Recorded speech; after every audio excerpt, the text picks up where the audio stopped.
Formal nang binuksan ng archery competition ng Philippine National Games sa Quezon City. Itinuturing na priority sport ng Philippine Sports Competition at Philippine Olympics Committee ang archery dahil sa malaking potensyal ng mga Pinoy na makasungkit ng Olympic medal sa larong ito.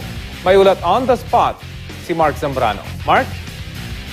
Rafi, may gitsandaang youth archers edad 20 at pababa mula sa iba't ibang bahagi ng bansa ang dumalo sa opening day ng archery competition ng Philippine National Games.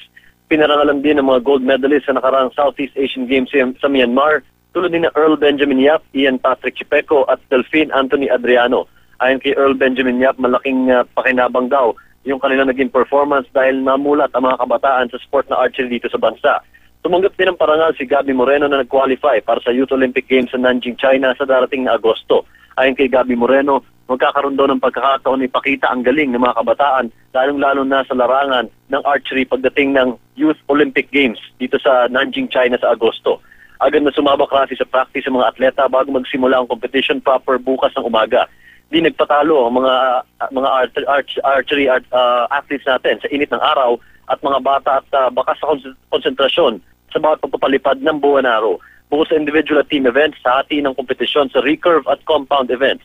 Ang recurve bows, Rafi, ay tulad ng mga traditional na pana na mahirap gamitin dahil walang masyadong nakakabit na instrumento.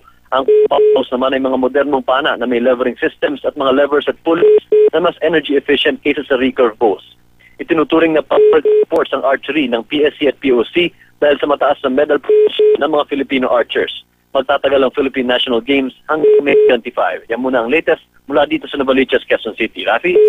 Mark, ano naman ang pangako ng Philippine Sports Commission at tulong para sa ating mga archers para ma-develop nga itong sport na to na talaga namang meron tayong potensyal?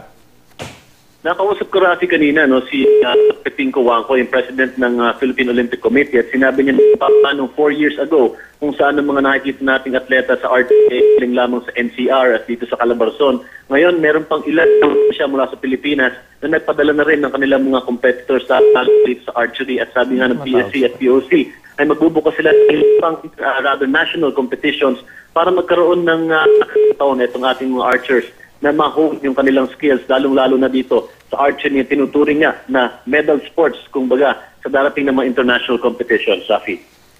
Maraming salamat, Mark Zambrano.